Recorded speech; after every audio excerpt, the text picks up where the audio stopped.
సిద్దిపేటలో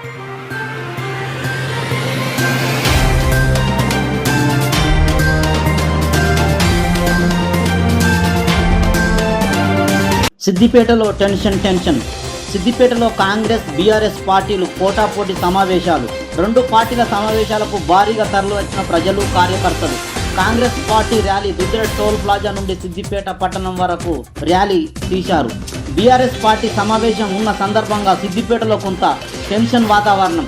కాంగ్రెస్ పార్టీ రైతు రుణమాఫీ సందర్భంగా రైతు రుణమాఫీ అభినందన ర్యాలీకి ముఖ్య అతిథిగా మల్కాజ్గిరి మాజీ ఎమ్మెల్యే మైనంపల్లి హనుమంతరావు రావడం జరిగింది. రాజీవ్ గాంధీ జయంతి సందర్భంగా కొన్నాల చౌరస్తాలో రాజీవ్ గాంధీ విగ్రహానికి పూలమాల వేశారు. డీసీసీ ప్రెసిడెంట్ తుమ్కుంట నర్సారెడ్డి, దుబ్బాక నియోజకవర్గం కాంగ్రెస్ పార్టీ ఇన్ఛార్జి చెరుకు శ్రీనివాసరెడ్డి, మెదక్ ఎమ్మెల్యే మైనంపల్లి రోహిత్రావు, సిద్దిపేట ఇన్ఛార్జి పూచల హరికృష్ణ, కార్యకర్తలు, నాయకులు భారీ సంఖ్యలో పాల్గొన్నారు.